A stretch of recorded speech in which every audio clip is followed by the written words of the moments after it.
ಎಲ್ಲರಿಗೂ ನಮಸ್ಕಾರ. ಇದು ಈ ದಿನದ ಸುದ್ದಿಯ ಮೇಲಿನ ಕ್ಷಯಕಿರಣ. ಸುದ್ದಿಯ ಹಿಂದಿನ ಸುದ್ದಿಯನ್ನು ತೆರೆದಿಡೋ ಯತ್ನ. ನಿಜವಾದ ಸುದ್ದಿ ಯಾವುದು ಅಲ್ಲ ಅನ್ನೋದನ್ನು ತಮಗೆ ತಿಳಿಸೋ ಯತ್ನ. ಸೊ ಇವತ್ತಿನ ಎಲ್ಲ ಪತ್ರಿಕೆಗಳನ್ನು ಗಮನಿಸಿದಾಗ ಒಂದು ಬಹಳ ಪ್ರಮುಖವಾದ ಸುದ್ದಿ ಇದು ಕಾಂಗ್ರೆಸ್ ಪಕ್ಷಕ್ಕೆ ಸಂಬಂಧಪಟ್ಟಿದ್ದು. ಬೇರೆ ಬೇರೆ ಪತ್ರಿಕೆಗಳು ಈ ಸುದ್ದಿಯನ್ನು ಬೇರೆ ಬೇರೆ ರೀತಿ ವಿಶ್ಲೇಷಣೆ ಮಾಡಿವೆ. ಸೊ ಕೈ ತಿಕ್ಕಾಟ, ವರಿಷ್ಠರ ಭೇಟಿಗೆ ತಟಸ್ಥ ಬಣ, ವೇಣುಗೋಪಾಲ್ ಜೊತೆ ಹರಿಪ್ರಸಾದ್, ಮುನಿಯಪ್ಪ ಇಂದು ಚರ್ಚೆ ಸಾಧ್ಯತೆ. ಕೈ ನಾಯಕರ ದಿಲ್ಲಿ ಯಾತ್ರೆ ಮುಂದಿನ ವಾರ. ಸಿದ್ದು ಪರಂ ದಿನೇಶ್ ದೆಹಲಿಗೆ ಭಾನುವಾರವೇ ತೆರಳಿದ ಮುನಿಯಪ್ಪ, ಹರಿಪ್ರಸಾದ್.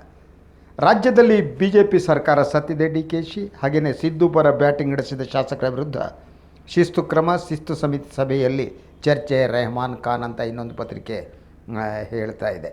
ಹಾಗೆಯೇ ಪರಮೇಶ್ವರ್ ಮನೆಗೆ ದಿನೇಶ್ ಹೋಗಿದ್ದರು, ಅವರ ಮಾತುಕತೆ ಸಸ್ಪೆನ್ಸ್ ಅನ್ನುವ ಒಂದು ಸುದ್ದಿ ಇದೆ. ಅದರಂತೆ ಮಾಜಿ ಸಚಿವ ಎಂ ಬಿ ಪಾಟೀಲ್, ನಾನು CM ಸ್ವಯಂ ಘೋಷಣೆ ಸರಿಯಲ್ಲ ಅನ್ನೋ ಮಾತನ್ನು ಹೇಳಿದ್ದಾರೆ. ಸೊ ಅದರ ಜೊತೆಗೆ ಇನ್ನೊಂದು ಪತ್ರಿಕೆಯಲ್ಲಿ ಅಹಿಂದದಿಂದ ದಲಿತ ಪ್ರತ್ಯೇಕ, ಪರ್ಯಾಯ ಶಕ್ತಿಗೆ ಹಿರಿಯರ ಯತ್ನ, ಸಿದ್ದು ಪ್ರಾಬಲ್ಯ ತಗ್ಗಿಸಲು ಯುಕ್ತಿ ಅಂತ. ಸೊ ಒಂದು ಕಾಂಗ್ರೆಸ್ ಪಕ್ಷದ ದೃಷ್ಟಿಯಿಂದ ಈ ಬೆಳವಣಿಗೆ ಆಶಾದಾಯಕವಾದುದಲ್ಲ, ಮೊದಲನೇದಾಗಿ. ಎರಡನೇದು, ಅಧಿಕಾರದ ಈ ಕಿತ್ತಾಟ ಹಲವು ರಾಜಕೀಯ ಪಕ್ಷಗಳನ್ನು ಅಧಿಕಾರದಿಂದ ದೂರ ಇಳಿಸಿದೆ. ಹಲವಾರು ನಾಯಕರುಗಳು ಅಧಿಕಾರವನ್ನು ಕಳೆದುಕೊಂಡಿದ್ದಾರೆ. ಒಬ್ಬರ ಕಾಲು ಒಬ್ಬರು ಎಳೆಯುವ ಒಂದು ಪ್ರಕ್ರಿಯೆ ಅದು ರಾಜಕೀಯದಲ್ಲಿ ಹೊಸದಲ್ಲ. ಆದರೆ ಇವತ್ತಿನ ಸಂದರ್ಭದಲ್ಲಿ ಕಾಂಗ್ರೆಸ್ ಪಕ್ಷದಲ್ಲಿ ಏನು ನಡೀತಾ ಇದೆ ಅದು ಕ್ಷಮಾರ್ಹವಾದುದಲ್ಲ ಅಂತ. ಮೊದಲನೇದಾಗಿ ಈ ಮೂರು ಗುಂಪುಗಳ ನಾಯಕರಿಗೆ ಕನಿಷ್ಠ ಜವಾಬ್ದಾರಿ, ಹೊಣೆಗಾರಿಕೆ ಇಲ್ಲ ಅನ್ನೋದನ್ನು ನಾನು ಹೇಳಲೇಬೇಕು. ಮೊದಲನೇದು ಸಿದ್ದು ಗುಂಪು, ಎರಡನೇದು DK ಶಿವಕುಮಾರ್ ಅವರ ಗುಂಪು, ಮೂರನೇ ತಟಸ್ಥ ಗುಂಪು ಅಂತ ಹೇಳಲಾಗ್ತಾ ಇದೆ ವರದಿಗಳ ಪ್ರಕಾರ. ಅದು ತಟಸ್ಥ ಗುಂಪು ಹೌದೋ ಅಲ್ವೋ ಅನ್ನೋದನ್ನು ನಂತರ ಮಾತಾಡೋಣ. ಮೊದಲನೇದಾಗಿ ನಾವು ಸಿದ್ದರಾಮಯ್ಯನವರ ಗುಂಪು ಈ ಸಮಸ್ಯೆ ಸೃಷ್ಟಿಯಾಗೋದಕ್ಕೆ ಕಾರಣವಾದದ್ದು ಜಮೀರ್ ಅಹಮ್ಮದ್ ಖಾನ್ ಅವರ ಒಂದು ಹೇಳಿಕೆ ಏನಿದೆ ಅದು ಭಾವಿ ಮುಖ್ಯಮಂತ್ರಿಗೆ ಸಂಬಂಧಪಟ್ಟಿದ್ದು. ಅವರು ಆ ಹೇಳಿಕೆಯನ್ನು ನೀಡಿದರು. ಅವರು ಆ ಹೇಳಿಕೆಯನ್ನು ನೀಡಿದ ಮೇಲೆ ಹಲವು ಶಾಸಕರು, ಬಸವರಾಜ ರಾಯರೆಡ್ಡಿ ಅವರು ಸೇರಿದಂತೆ ಹಲವು ಶಾಸಕರು ಈ ಮಾತನ್ನು ಪುನರುಚ್ಚಾರಣೆ ಮಾಡಿದರು. ಅದು ದೆಹಲಿಯ ಅಂಗಳಕ್ಕೆ ತಲುಪಿತು. DK ಶಿವಕುಮಾರ್ ದೆಹಲಿಗೆ ಹೋದರು, ಪಕ್ಷದ ವರಿಷ್ಠರನ್ನ ಮಾತಾಡಿದ್ರು. ಪಕ್ಷದ ವರಿಷ್ಠರು DK ಶಿವಕುಮಾರ್ ಅವರ ಮಾತನ್ನು ಕೇಳಿ ಈ ರೀತಿ ಹೇಳಿಕೆ ನೀಡಬಾರ್ದು ಅಂತ ಒಂದು ವಾರ್ನಿಂಗ್ ಕೂಡ ಕೊಟ್ಟರು. ಆದರೆ ಹೇಳಿಕೆ ನಿಂತಿಲ್ಲ. ಅದಾದ ಮೇಲೆ ಪ್ರಾರಂಭ ಆಗ್ತಾ ಹೋಯಿತು. ಸೊ ನಿನ್ನೇನು ಚಾಮರಾಜನಗರಕ್ಕೆ DK ಶಿವಕುಮಾರ್ ಹೋಗಿದ್ದರು. ಅಲ್ಲಿ ಮುಂದಿನ ಮುಖ್ಯಮಂತ್ರಿ DK ಅಂತ ಕೆಲವರು ಚಾಮರಾಜನಗರದಲ್ಲಿ ಕೂಗಾಟ ಮಾಡಿದ್ರು. ಇನ್ಯಾವುದೋ ಒಂದು ಫಂಕ್ಷನಿಗೆ ಡಾಕ್ಟರ್ ಪರಮೇಶ್ವರ್ ಹೋಗಿದ್ದರು. ಅವರು ಬೆಂಬಲಿಗರು ಮುಂದಿನ ಮುಖ್ಯಮಂತ್ರಿ ಡಾಕ್ಟರ್ ಪರಮೇಶ್ವರ್ ಅಂತ ಕೂಗಿದ್ರು. ಸೊ ಈ ಬೆಂಬಲಿಗರು ಕೂಗುವುದೇನಿದೆ ಹೇಳಿಕೆ ಹಿಂದೆ? ನಾಯಕರು ಇದ್ದಾರೋ ಇಲ್ಲವೋ ಅನ್ನೋದು ಮೊದಲನೇ ಪ್ರಶ್ನೆ. ನಾಯಕರು ಇಲ್ಲದೇನೆ ಅಭಿಮಾನಿಗಳು ಈ ಹೇಳಿಕೆಯನ್ನು ಕೊಡ್ತಾರೆ ಅಥವಾ ಬಹಿರಂಗವಾಗಿ ಇದು ಮಾಡ್ತಾರೆ ಅಂತ ನಾನು ನಂಬಲ್ಲ. ಯಾಕೆಂದರೆ ಈ ಹೇಳಿಕೆ ಏನು ಜಮೀರ್ ಅಹಮ್ಮದ್ ಖಾನ್ ಅವರ ಹೇಳಿಕೆ ಯಾವಾಗ ಕಾಂಟ್ರವರ್ಸಿಯನ್ನು ಕ್ರಿಯೇಟ್ ಮಾಡಿತು ಆವಾಗ ಸಿದ್ದರಾಮಯ್ಯನವರು ಹೇಳಿಕೆಯನ್ನು ಗಮನಿಸಿ. ಸಿದ್ದರಾಮಯ್ಯ ಹೇಳಿದ್ದು ಆ ಶಾಸಕರ ವೈಯಕ್ತಿಕ ಅಭಿಪ್ರಾಯ ಅಂಥೇಳಿ ಅವರು ಅವತ್ತು ಕೈ ತೊಳ್ಕೊಂಡ್ರು. ಆದರೆ ಅದು ದೆಹಲಿಗೆ ಹೋಗಿ ವರಿಷ್ಠರಿಂದ ವಾರ್ನಿಂಗ್ ಬಂದ ಮೇಲೆ ಈ ರೀತಿ ಹೇಳಿಕೆ ನೀಡಬೇಡಿ ಅಂತ ಸಿದ್ದರಾಮಯ್ಯ ಅಂದರು. ಅಂದರೆ ಬಹಳ ಸ್ಪಷ್ಟವಾಗಿ ಇದರ ಹಿಂದೆ ಸಿದ್ದರಾಮಯ್ಯನವರ ಕೃಪಾಶೀರ್ವಾದ ಇತ್ತು ಅನ್ನುವ ತೀರ್ಮಾನಕ್ಕೆ ಯಾರಾದರೂ ಬಂದರೆ ಅದು ಡಿನೈ ಮಾಡೋದು ಕಷ್ಟ. ಅದ್ರ ಜೊತೆಗೆ ನನಗೆ ಸಿದ್ದರಾಮಯ್ಯನವರಲ್ಲಾದ ಬದಲಾವಣೆ ನಾನು ಬಹಳ ಕಾಲದಿಂದ ನೋಡಿ ಸಿದ್ದರಾಮಯ್ಯ ಎಂದೂ ಕೂಡ ಸಿದ್ದರಾಮಯ್ಯ ಅಧಿಕಾರದ ಹಿಂದೆ ಹೋದ ರಾಜಕಾರಣಿ ಅಲ್ಲ.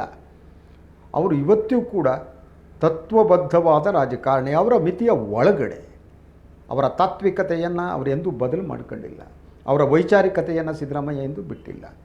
ಅವರು ಒಂದು ಮೇಲ್ನೋಟಕ್ಕೆ ಹುಂಬರಂತೆ ಕಂಡರು, ಮಾತಾಡ್ತಾರೆ ಅಂತ ಕಂಡರು. ಅವರ ಹೃದಯ ತುಂಬ ಸೂಕ್ಷ್ಮವಾದದ್ದು.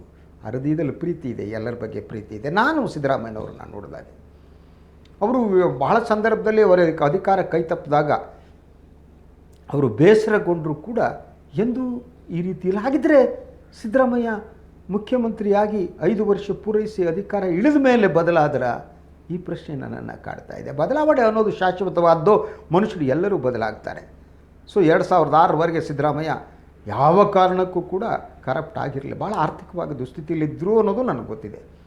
ಆದರೆ ಅದಾದ ನಂತರ ಅವರ ಬಗ್ಗೆ ಅದೇ ತೀರ್ಮಾನಕ್ಕೆ ಬರೋದಕ್ಕೆ ಸಾಧ್ಯನಾ ಗೊತ್ತಿಲ್ಲ. ಆದರೆ ನಾನು ಸಿದ್ದರಾಮಯ್ಯನವರ ವರ್ತನೆಯನ್ನು ಗಮನಿಸಿದ ಹಾಗೆ ಅವರು ಇತ್ತೀಚಿನ ತಿಂಗಳುಗಳಲ್ಲಿ ಅವರಿಗೆ ಮತ್ತೆ ಮುಖ್ಯಮಂತ್ರಿ ಆಗಬೇಕು ಅನ್ನುವ ಆಸೆ ಗರಿಗೆದರಂತೆ ಕಾಣುತ್ತೆ. ಅದು ಮನುಷ್ಯ ಸಹಜವಾದ್ದು, ಅದನ್ನು ನಾನು ಡಿನೈ ಮಾಡಲ್ಲ. ಇನ್ನೊಮ್ಮೆ ನಾನು ಮುಖ್ಯಮಂತ್ರಿ ಆಗಬೇಕು ಅಂತ ಅನಿಸಿರಬಹುದು, ಇಲ್ಲ ಅಂತನಲ್ಲ. ಅದನ್ನು ವೈಯಕ್ತಿಕವಾಗಿ ತನ್ನ ಬೆಂಬಲಿಗರ ಮುಂದೆ ಹೇಳ್ಕೊಂಡಿರ್ಬೋದು, ಬೆಂಬಲಿಗರು ಅದನ್ನ ಪ್ರತಿಕ್ರಿಯೆ ನೀಡಿರ್ಬೋದು. ಆದರೆ ಬಿ ಜೆ ಪಿಯನ್ನು ಟೀಕಿಸುವ ಸಿದ್ದರಾಮಯ್ಯನವರು, ಬಿ ಜೆ ಪಿ ತಾತ್ವಿಕತೆಯನ್ನು ವಿರೋಧಿಸುವ ಸಿದ್ದರಾಮಯ್ಯನವರು, ಬಿ ಜೆ ಪಿ ಅಧಿಕಾರದಲ್ಲಿ ದೂರ ಇರಬೇಕು ಅಂತ ಬಯಸುವ ಸಿದ್ದರಾಮಯ್ಯನವರು ಈ ಹೇಳಿಕೆ, ಈ ವರ್ತನೆ ಸರಿನಾ? ಇದು ನನ್ನ ಮುಂದಿರುವ ಪ್ರಶ್ನೆ. ದೇಶದ ಮುಂದಿರುವ ಬಹುಮುಖ್ಯವಾದ ಸಮಸ್ಯೆ ಈ ದೇಶದ ಬಹುತ್ವ ನಾಶವಾಗುವುದನ್ನು ತಡೆಯುವುದಾ, ಕೋಮುವಾದಿ ಶಕ್ತಿಗಳು ಅಧಿಕಾರ ನಡೆಸುವುದನ್ನು ತಡೆಯುವುದಾ, ಅಥವಾ ಸಿದ್ದರಾಮಯ್ಯನವರು ಮುಖ್ಯಮಂತ್ರಿ ಆಗುವುದಾ? ಈ ಪ್ರಶ್ನೆಗೆ ಸಿದ್ದರಾಮಯ್ಯನವರೇ ಉತ್ತರ ಕೊಡಬೇಕು. ಅವರಿಗೆ ಅವರು ಮುಖ್ಯಮಂತ್ರಿ ಆಗುವುದು ಭಾಳ ಮುಖ್ಯನೋ, ಅಥವಾ ಬಿ ಜೆ ಪಿಯ ನಾಗಾಲೋಟವನ್ನು ತಡೆಯುವುದು ಮುಖ್ಯನೋ? ಆ ಪ್ರಶ್ನೆಯನ್ನು ಸಿದ್ದರಾಮಯ್ಯ ಕೇಳ್ಕೋಬೇಕು. ಅವರಿಗೆ ಬಿ ಜೆ ಪಿಯನ್ನು ತಡೆಯುವುದು ಮುಖ್ಯ ಅನ್ನೋದಾದರೆ, ಅವರ ಸೈದ್ಧಾಂತಿಕ ನಂಬಿಕೆಗಳು ಅವರನ್ನು ಇನ್ನೂ ಗಟ್ಟಿಯಾಗಿ ಉಳಿಸಿದರೆ ಸಿದ್ದರಾಮಯ್ಯನವರು ಈ ಹೇಳಿಕೆ, ಅವರ ಬೆಂಬಲಿಗರು ನೀಡುವ ಹೇಳಿಕೆಗಳನ್ನು ತಡಿಬೇಕು ಮತ್ತು ಮುಖ್ಯಮಂತ್ರಿ ಆಸೆ ಮತ್ತೊಮ್ಮೆ ಆಗುವ ಆಸೆಯನ್ನು ಅವರು ತಡೆದು ಹಿಡಿದುಕೊಳ್ಬೇಕು. ಅಧಿಕಾರಕ್ಕೆ ಬಂದರೆ ನಂತರ ಪಕ್ಷದ ಶಾಸಕ ಪಕ್ಷ ತೀರ್ಮಾನ ಕೈಗೊಳ್ಳುತ್ತೆ. ಈಗಲೇ ಅದರ ಅರ್ಜೆನ್ಸಿ ಇಲ್ಲ. ಆದರೆ ಸಿದ್ದರಾಮಯ್ಯನವ್ರಿಗೆ ಯಾಕೆ ಅರ್ಜೆನ್ಸಿ? ಅವ್ರಿಗೇನು ಭಯ ಇದೆ? ಬಹಳ ಮುಖ್ಯವಾಗಿ ಈ ಪ್ರಶ್ನೆಯನ್ನು ಕೇಳಬೇಕಾಗಿದೆ. ಅವರಿಗೆ ಭಯ ಇರುವುದು ಡಿ ಕೆ ಶಿವಕುಮಾರ್ ಅವರ ಬಗ್ಗೆನಾ? ಡಿ ಕೆ ಶಿವಕುಮಾರ್ ಕಾಂಗ್ರೆಸ್ ಪಕ್ಷದ ವರಿಷ್ಠರ ಮೇಲೆ ಹೆಚ್ಚು ಪ್ರಭಾವ ಬೀರಬಲ್ಲ ನಾಯಕರಾಗಿ ಹೊರಹೊಮ್ಮಿದ್ದಾರೆ. ಈಗ ಅವರು ಅದೇನೇ ಕಾರಣಗಳಿರಲಿ, ಅವರು ಬಹಳ ಕಾಲದಿಂದ ಕಾಂಗ್ರೆಸ್ ಪಕ್ಷದ ಸಮಸ್ಯೆ ಇದ್ದಾಗಲೆಲ್ಲ ಅವರು ಫಂಡನ್ನು ಒದಗಿಸುವ ಪ್ರತಿಯೊಂದು ಕೆಲಸವನ್ನು ಮಾಡಿದ್ದಾರೆ. ನಾವು is very close to Gandhi family, Nehru family ಅಲ್ವಾ? ಆ ಕಾರಣಕ್ಕೆ ಆ ಭಯ ಮತ್ತೆ ತನ್ನ ಅಧಿಕಾರ ತಪ್ಪಿತು ಅನ್ನುವ ಭಯ ಸಿದ್ದರಾಮಯ್ಯನವರಿಗೆ ಇದೆ ಅಂತ ನನಗನ್ಸುತ್ತೆ. ಈ ಸಿದ್ದರಾಮಯ್ಯನವ್ರ ಪಾರ್ಟ್. ಈಗ ನಾವು ಡಿ ಕೆ ಶಿವಕುಮಾರ್ ಬಗ್ಗೆ ಮಾತನಾಡೋಣ. ಡಿ ಕೆ ಶಿವಕುಮಾರ್ ಅವರಿಗೆ ಮುಖ್ಯಮಂತ್ರಿ ಆಗುವ ಆಸೆ ಇದೆ ಅನ್ನೋದು ಅನುಮಾನ ಇಲ್ಲ. ಅವರಿಗೀಗ ಬಹಳ ದೊಡ್ಡ ಅಡ್ಡಗಾಲ ಕಾಣ್ತಾ ಇರುವವರು ಸಿದ್ದರಾಮಯ್ಯ. ಯಾಕೆ ಸಿದ್ದರಾಮಯ್ಯನವರಿಗೆ ಡಿ ಕೆಗೆ ಸಿದ್ದರಾಮಯ್ಯನವ್ರ ಬಗ್ಗೆ ಭಯ ಅನ್ನೋದು ನೋಡಿ. ಮೊದಲು ಇಡೀ ಕಾಂಗ್ರೆಸ್ ಪಕ್ಷದಲ್ಲಿ ಮತ ತರುವ ಏಕೈಕ ನಾಯಕ ಅಂತಂದರೆ ಸಿದ್ದರಾಮಯ್ಯ. ಅವರು ಕಾಂಗ್ರೆಸ್ ಪಕ್ಷದ ಏಕಮೇವ ಜನನಾಯಕ. ಅವರು ಇದ್ರ ಬಗ್ಗೆ ಯಾವನೂ ಕೂಡ ಪ್ರಶ್ನೆ ಮಾಡೋದಕ್ಕೆ ಸಾಧ್ಯ ಇಲ್ಲ. ಆ ಕಾರಣಕ್ಕೆ ತನ್ನ ಮುಖ್ಯಮಂತ್ರಿ ಆಗುವ ಕನಸಿಗೆ ಸಿದ್ದರಾಮಯ್ಯ ಅಡ್ಡಿ ಅಂತ ಡಿ ಕೆ ಶಿವಕುಮಾರ್ ಅವರಿಗೆ ಅನ್ನಿಸಿದೆ. ಅದಕ್ಕೆ ಪೂರಕವಾಗಿಯೂ ಸಿದ್ದರಾಮಯ್ಯ ಮತ್ತು ಅವ್ರ ಬೆಂಬಲಿಗರು ವರ್ತನೆ ಮಾಡಿದ್ದಾರೆ. ಆದ್ದರಿಂದ ಈಗಲೇ ಸಿದ್ದರಾಮಯ್ಯನವ್ರನ್ನ ಒಂದು ನಿಯಂತ್ರಣಕ್ಕೆ ಇಡಬೇಕು ಅಂತ ಅವರಿಗೆ ಅನ್ನಿಸಿರಬೇಕು. ಒಂದು. ಎರಡನೇದಾಗಿ ಭಾಳ ತಮ್ಮ ಸಂಘಟನಾ ಕೆಲಸದಲ್ಲೇ ನಿರತರಾಗಿದ್ದಂಥ ಡಿ ಕೆ ಶಿವಕುಮಾರಿಗೆ ಅವರಿಗೆ ಸಿಟ್ಟು ಬಂದಿದ್ದು, ಬೇಸರ ಆಗಿದ್ದು ಸಿದ್ದರಾಮಯ್ಯನವರ ಬೆಂಬಲಿಗರು ನೀಡುವ ಹೇಳಿಕೆಯಿಂದ. ಅದು ಕೇವಲ ಜಮೀರ್ ಅಹ್ಮದ್ ಹೇಳಿಕೆ ಆಗಿದ್ದರೆ ಡಿ ಕೆ ಇಷ್ಟು ಬೇಸರ ಮಾಡ್ಕೋತಾರೆ ಅಂತ ನಾನು ಅಂದ್ಕೊಂಡಿಲ್ಲ.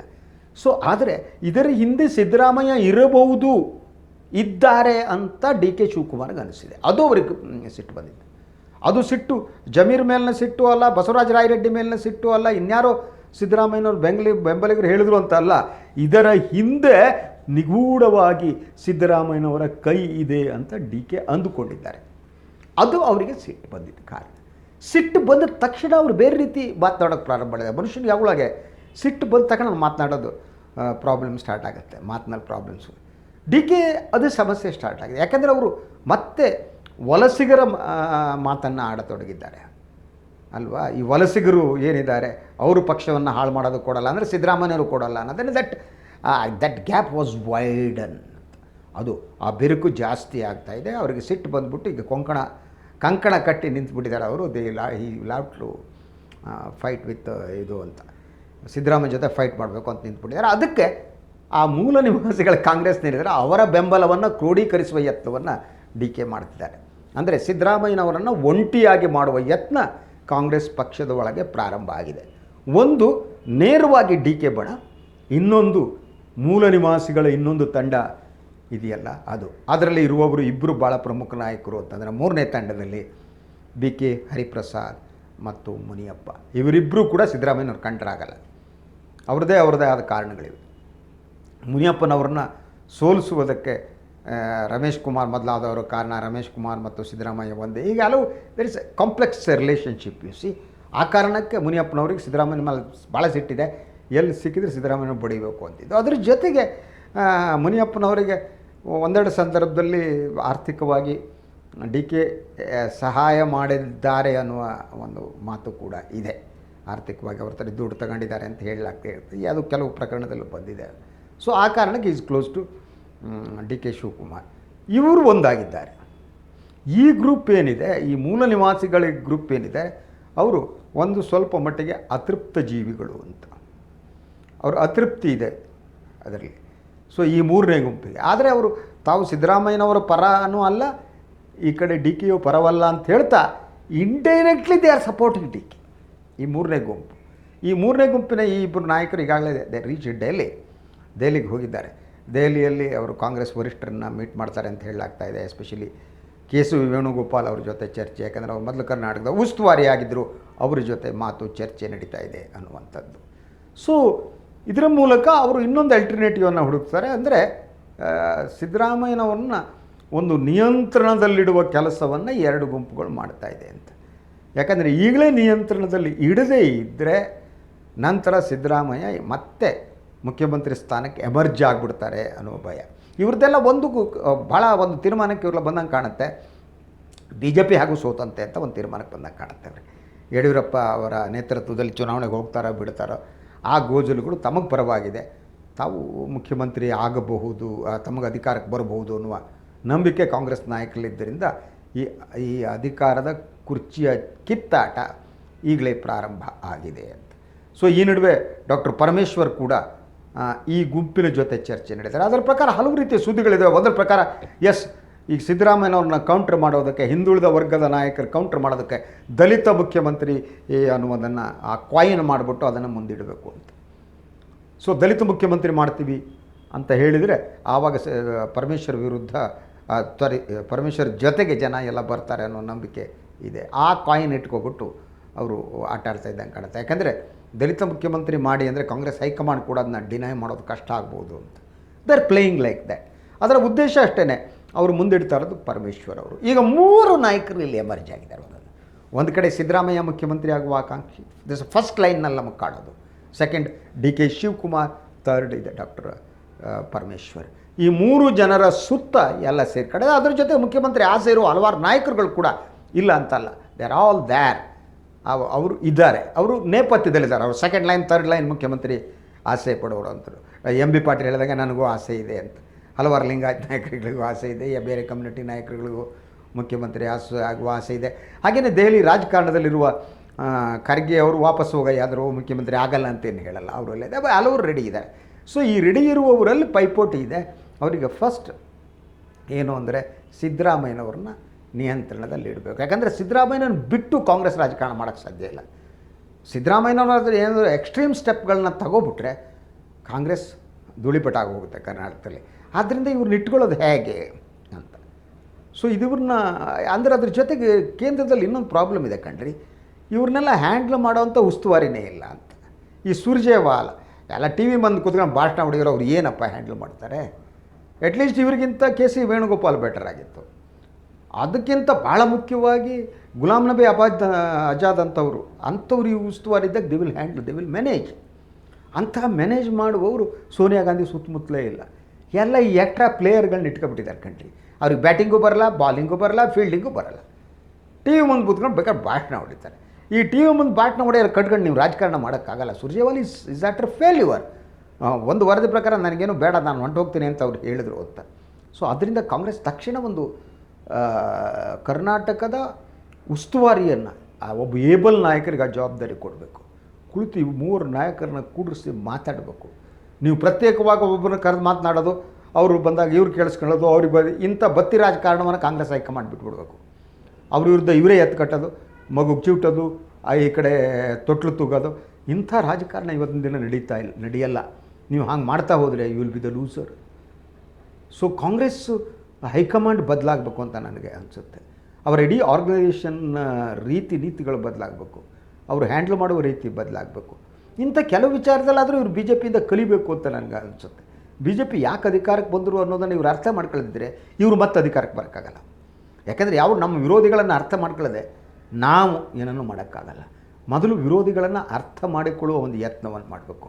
ಸೊ ಅದು ಮಾಡದೇ ಇದ್ದರೆ ಕಾಂಗ್ರೆಸ್ ಏನಿದೆ ಈಗಲೇ ಅವರು ತಮ್ಮ ತಲೆ ಮೇಲೆ ಚಪ್ಪಡಿ ಕಲ್ಲು ಎಳ್ಕೋತಾರೆ ಅನ್ನೋದ್ರಲ್ಲಿ ನನಗೇನು ಅನುಮಾನ ಇಲ್ಲ. ಆ ಚಪ್ಪಡಿ ಕಲ್ಲು ಎಳ್ಕೊಳ್ಳೋ ಸ್ಥಿತಿ ಬಂದು ನಿಂತಿದೆ. ಆದರೆ ಅವರು ಕೇವಲ ತಮಗೆ ಮಾತ್ರ ಅನ್ಯಾಯ ಮಾಡ್ತಾ ಇಲ್ಲ, ಅವರು ತಮ್ಮ ಪಕ್ಷಕ್ಕೆ ಮಾತ್ರ ಅನ್ಯಾಯ ಮಾಡ್ತಾ ಇಲ್ಲ, ಇಂಡಿಯನ್ ಡೆಮೋಕ್ರಸಿ ಕೂಡ ಅನ್ಯಾಯ ಮಾಡ್ತಿದ್ದಾರೆ, ಇಂಡಿಯಾದ ಬಹುತ್ವಕ್ಕೆ ಅನ್ಯಾಯ ಮಾಡ್ತಿದ್ದಾರೆ, ಇಂಡಿಯಾದ ಸೆಕ್ಯುಲರ್ ಫ್ಯಾಬ್ರಿಕ್ಕನ್ನು ಉಳಿಸುವಂಥ ಯತ್ನವನ್ನು ಮಾಡದೆ ಅಧಿಕಾರ ಕಿತ್ತಾಟದಲ್ಲಿ ಮನಮರ್ಯಾದೆ ಕಟ್ಕೊಂಡು ಹೊಡ್ಕೊಂಡು ನಾಶ ಆದರು ಅಂತ ಇತಿಹಾಸ ಹೇಳುತ್ತೆ. ಆ ಅಪಕೀರ್ತಿ ಈ ಮೂವರು ನಾಯಕರಿಗೂ ಕೂಡ ಬರುತ್ತೆ. ಸಿದ್ದರಾಮಯ್ಯನವರಿಗೂ ಬರುತ್ತೆ ಅಪಕೀರ್ತಿ, ಡಿ ಕೆ ಶಿವಕುಮಾರ್ ಅವರಿಗೂ ಬರುತ್ತೆ, ಹಾಗೆಯೇ ಪರಮೇಶ್ವರ್ ಹಾಗೂ ಉಳಿದ ನಟರಿಗೆ ಬರುತ್ತೆ. ಉಳಿದ ನಟರು ಅಂತ ಬರ್ತಾ ಇದೆ, ನಟರೇ ಜಾಸ್ತಿ, ಉಳಿದ ನಾಯಕರುಗಳಿಗೆ ಬರುತ್ತೆ. ಅದರಂತೆ ಕಾಂಗ್ರೆಸ್ ಹೈಕಮಾಂಡ್ ಕೂಡ ಈ ಹೊಣೆಗಾರಿಕೆಯನ್ನು ಹೊರಬೇಕಾಗತ್ತೆ ಅಂತ ಇವತ್ತಿನ ಸುದ್ದಿ ವಿಶ್ಲೇಷಣೆ ಮುಗಿಸ್ತೀನಿ. ಎಲ್ಲರೂ ಒಳ್ಳೆಯದಾಗಲಿ. ನಮಸ್ಕಾರ.